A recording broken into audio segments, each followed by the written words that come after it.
I thought I'd meet somebody, but I don't know, it's been so long. Maybe I'm just supposed to be single. No, you got to be confident that God's going to finish what He started. Don't talk defeat. You need to be saying something like, I know God's going to bring somebody great into my life. I can't wait to meet him. They may be in this building right now. Quit looking around. It may happen tonight, next week, next year. One thing I know, it will happen. One translation says, be confident God will bring you to a flourishing finish. That means God's not only going to finish what He started, but He's going to do it bigger and better than you ever dreamed of. Marcos's mom had a dream of touching her community. But now, because Sunday came, through her son, she's touching the whole world. God didn't just complete the promise, He brought her to a flourishing finish. I know a young lady by the name of Dawn. We grew up here at the church together. After she got married, she and her husband had a desire to have a baby. Tried and tried, went through all the fertility treatments with no success. Year after year went by. Dawn was the head of our children's ministry at that time. When my father died, I began pastor. At that time, she had been believing to have this baby for over 20 years already. I never really talked to Dawn that much, except saying hello every once in a while. But one day we were in a meeting together, talking about the children's ministry. And she made the comment, I've got a good assistant trained, because when I have my baby, I'm going to be out for a little while. After the meeting, I asked my sister Lisa, she was in it too, if Dawn was pregnant. I thought I had missed something. Lisa just smiled and said, no, she's just still believing for that baby. And me, being the great man of faith that I am, I thought to myself, Dawn, you have been believing for this baby forever. Maybe God wants to do it another way. Maybe you should just adopt children. No, Dawn had a made-up mind. The promise was in her. She was confident it was going to happen. And that's why you should not let other people talk you out of your dreams. That's right. God didn't put the promise in them, He put the promise in you. Really, only you know what's on the inside. Instead of complaining about it, about how long it was taking, Dawn would go around thanking God that one day it would come to pass. 29 years later, Dawn went to the doctor's office for a checkup. He said, congratulations, you're not going to have one baby, you're going to have twins. God brought her to a flourishing finish. I know some of you are thinking, God, please don't flourish me that way. But I love the fact that God does not abort dreams. Some of you at one time, like Dawn, you knew you were going to have a child, or you knew you were going to get well. You knew you were going to get out of that problem. But now, because it's been a long time, you don't see things changing. You're tempted to think that it's not going to happen, but no, get in agreement with God. Start thanking Him every day that He's bringing those promises to pass. Even when it looks like a dream has died, know this, God can resurrect dead dreams. Just like God raised Christ from the dead, He can breathe new life into your relationships, new life into your finances, new life into your health. Instead of being discouraged, you need to go through the day saying, Father, thank you that you are finishing what you started in my life.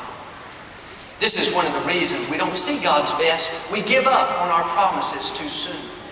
We have to learn to trust God's timing. Most often, it doesn't happen as quickly as we would like. There's always going to be a period of testing. Are we going to get discouraged? Are we going to start complaining? Are we going to make decisions that hinder that promise? I think about how David, when he was anointed to be king, he was 17 years old. But he didn't take the throne until he was 30. I'm sure during those 13 years, there were many times that he wondered if it was going to happen. I'm sure he was tempted to be frustrated, tempted to even feel like a failure.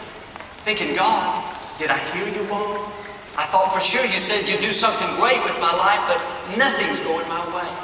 Here he was almost 30 years old, and year after year goes by, he sees no sign of the promise coming to pass. David had to fight those negative thoughts just like we do. Thoughts that were saying, David, you didn't hear God right. It's never going to happen. Just settle where you are. The battle was taking place in his thinking. To make matters worse, one day a man by the name of Nabal insulted David and his men. They had been protecting Nabal's property. David told his men to go ask Nabal for some food and water. And when they did, Nabal was extremely rude. He said, I'm not going to give you anything. I never asked you to protect me. Just get off my property. When David heard this, it just set him off. He was ready to let him have it. He told his men, pack up. We're going to go wipe out Nabal and anyone that's even halfway associated with him. I don't believe it was so much what Nabal did. That wasn't such a great offense, but it was magnified because David was already frustrated because the promise had not yet come to pass. Here he knows in his heart that he's supposed to be a king, but he's living out in the wilderness like a pauper. He is discouraged, he's frustrated, he's distracted, he's lost his focus, and he's about to make a decision that could hinder his destiny. As he's headed toward Nabal's house, frustrated, upset, God sent a young lady by the name of Abigail. She was a wise woman. Abigail was Nabal's wife. She met him on the road. She had gifts in her hands. She said, David, why are you about to blow your whole kingdom on a fool like my husband Nabal? Are you going to allow him to stop you from doing what God wants you to do? You're our next king. You're destined to do something great. Are you going to blow it on something so small as this? She not only talked sense into David, she spoke faith into his future. She reminded him who he was and the promise God put on the inside. At that moment, David turned around. He said, you're right. I've got a destiny to fulfill. The promise is still in me, and I'm not going to let the fact that it's taken a long time cause me to get frustrated and make decisions that I'm going to regret later on. He passed the test. Now I've learned God will always send you an Abigail before you give up on your dream. Some of you tonight, deep down in your heart, you've got the promise in you.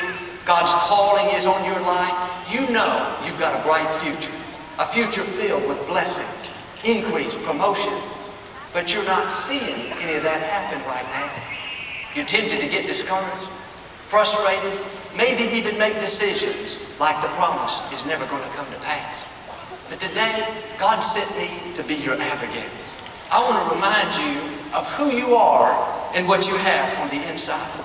You are a child of the Most High God. You have royal blood flowing through your veins.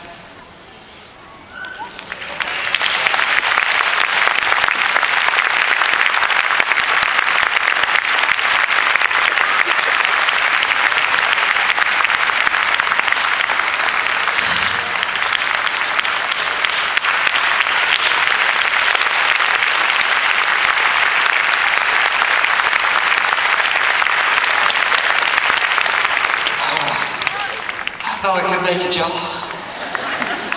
But it was getting good, wasn't it? I'm gonna still get it out.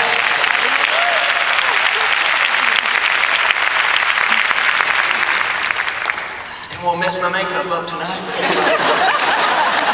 You've got royal blood flowing through your veins. You have been crowned with honor and favor. Not only that, you have seeds of greatness put in you by the Creator of the universe. You are destined to leave your mark on our generation. It may not have happened yet, but the promise is still in you. Don't be careless towards your future. Don't make decisions that you're going to regret. Decisions that you're going to regret later on.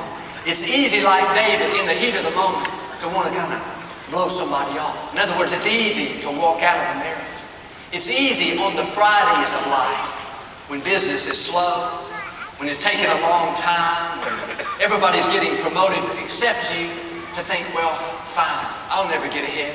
I'll just start goofing off like the other people at work. Or this marriage is never going to last, I'll just try something else. I'll never get well, I'm just going to accept it. No, listen to the Abigail God sent you. You will get well. You will get promoted. You will be restored. You will be vindicated. You will see your dreams come to pass. It may be Friday, but Sunday is coming.